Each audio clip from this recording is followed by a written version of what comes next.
What's up, everybody? Bootsy Greenwood here, and I want to talk a little bit about the basics of transurfing, okay? Where all this comes from is based on quantum physics, and I'm going to grossly oversimplify this, okay? So if you're a scientist, go ahead and change the channel right now. You're not going to want to watch this. I'm going to butcher this real hard. But basically, even before I found transurfing, I found a book called Outwitting the Devil, okay? I'm going to write that up here because honestly, it's one of the best books I've ever read. It's the second best book I've ever read other than transurfing. And of course, Tufti's right up there. And I don't just say that because I'm part of the transurfing community. Transurfing was the book when I was reading a lot of books on self-help. And when I found that book, I was like, okay, this is my, Bible, so to speak, for lack of a better way to say it. And I made a decision that I was going to practice it every single day for a year at that point. And that has been 3.5 years. So, highly recommend this book. The way he talks in this book, Outwitting the Devil, Napoleon Hill wrote this book in 1937. It was his second book. Many of you have probably heard of Think and Grow Rich. It's probably the most popular self-help book ever written. Outwitting the Devil, he wrote second in 1937, if I'm not mistaken, somewhere around there. And I do have a link to the audiobook version of it on the channel. So it's in the best audiobooks playlist. But it wasn't able to be published until 2011, okay? 2011. And he wrote it in 1937. And some of the stuff in there is incredibly curious. So if you're in for a page turner where a guy who claims to have had a literal conversation with the devil, and it's pretty believable, honestly, that he may have. Because it's a mind blower. So just wanted to plug that book because it's really good. And if you read Transurfing, a lot of the ideas that are in there are present in Outwitting the Devil as well. And so I want to talk a little bit about quantum theory. There's this thing called the observer effect. And if you've seen What the Bleep Do We Know or some movies like that, they talk a little bit about this. Now, what the observer effect it means is that whoever's conducting the experiment, without an observer, there can't be an experiment. Somebody has to be there in order to record what happens, to witness what happens, right? That's the witness or the observer, the person who's watching or conducting the experiment. This marker is squeaky. And so what scientists found, and again, this is very layman's terms, was that based on this particular experiment that they were running, they would influence the outcome of the experiment. So basically, if they tested for particles at the basis of reality, like what is reality? What is this stuff? Is it particles or is it waves? Well, when they tested for particles, they would find particles. And you can look this up in the double slit theory. And then when they tested for waves, they would find waves. And I found this to be very curious and very interesting. But it also goes along quite well with Vadim's work. And this is very simplified. I'm going to stop doing apologetics, but I really can't claim that I understand this super well, but this should hopefully be a little bit helpful. So when they tested for particles, they get particles. And Vadim was a quantum physicist for the USSR. So he understood this very well. And basically, if we were to overlay this, okay? So when we test for particles in our own experiments, then we would get particles, right? Reality is going to agree with whatever it is that our opinion is. If we think that the world is bad and it's out to get us, then reality will show us exactly that picture. We're projecting that even from a subconscious level without even realizing it. Now, if we say that the world is good, it's a good place, it's positive, it takes care of us, and we're happy about the world, and it's a beautiful place to live, then the world also then agrees. So the world is a mirror in that regard, and that's what we're talking about in reality transurfing. So we can overlay this with a concept from Napoleon Hill's book as well, where he says, for every cause, there is a seed for an effect. And it's either positive or negative. So either positive or negative.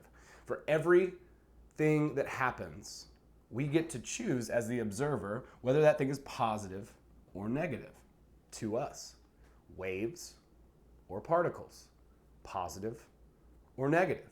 And really, if you go into this, scientifically, it's really not even negative, it's cathode. But That's in the Kabbalion as well. But we literally have the option. It's up to us. And this is why in Tufti, the advantage principle is emphasized so strongly. She says, whatever happens to you, and I know this is really counterintuitive. It's really far against the way that we're brought up, right?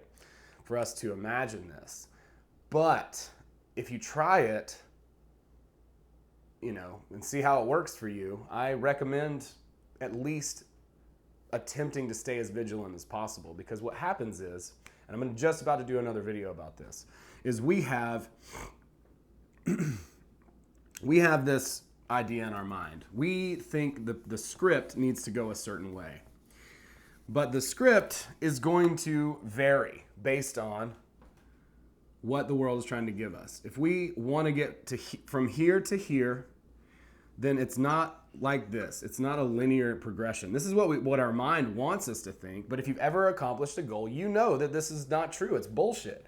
Like, you don't, call Mary and then she, sends your resume to somebody and then whatever it is that is between these two places, it's never going to come about the way you think it will, ever. If you've ever accomplished any goal at all, you know that that's not true. It's much more wildly like this and like that, and then this thing happens that you didn't expect, and then you eventually get there. And that's because of the advantage principle. Advantage, okay?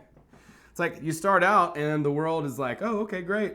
And then something happens, like Mary does the thing that you thought, but she didn't call so-and-so, and you check back with her and you're like, what the hell, Mary? I thought we were buddies, And so now you crash, emotionally, and now you're over here and this other thing happens, and you get to here.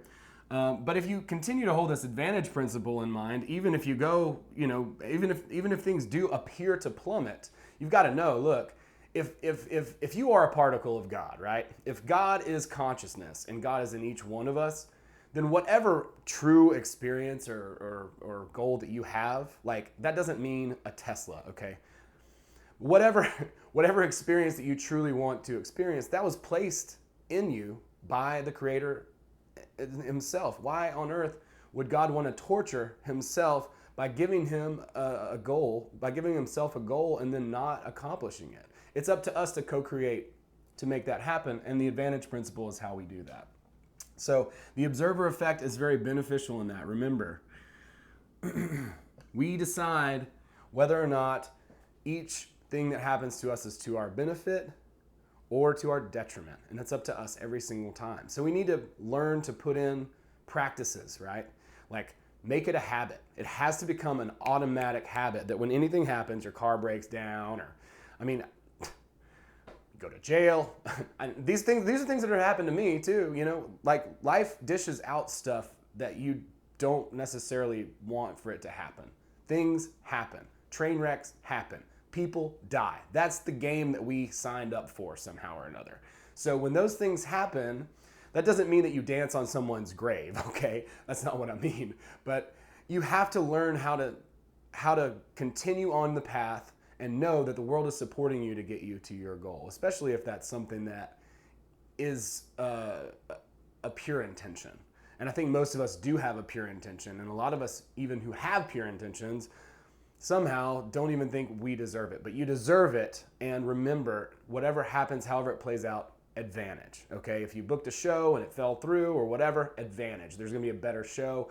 There's gonna be another. Who knows, if you think about, like, even the bad things that happen, think about how much worse they could be, okay? If you did get in trouble for something, well, maybe you should have been in trouble for something else a multitude of times before that were even worse. And now you get to learn your lesson in a way that's beneficial to you and not completely destroying your life.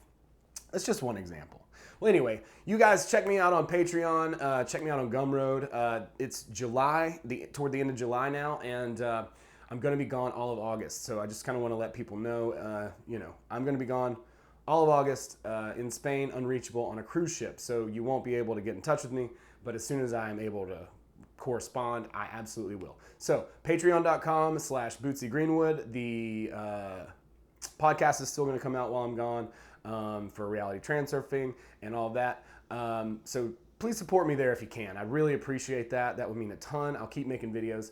And also, check me out on gumroad.com. I've got some meditations, and I made everything as free as I possibly can on that site. But you can also pay for stuff on there as well, so you can name your own price and that sort of thing. I also have an email list up there, and I'm the laziest email marketer ever. I won't bug you unless it's important, I promise. You know, and I don't even have anything other than a free book to give you, and that's going to be a surprise. So as soon as you get the first email, you'll get a link. You can download an entire free audiobook for yourself to do whatever it is that you want with, and that is 100% yours. Anyway, so that's it. I'm done plugging stuff. I hope this helps, and I hope you guys are doing great. Peace.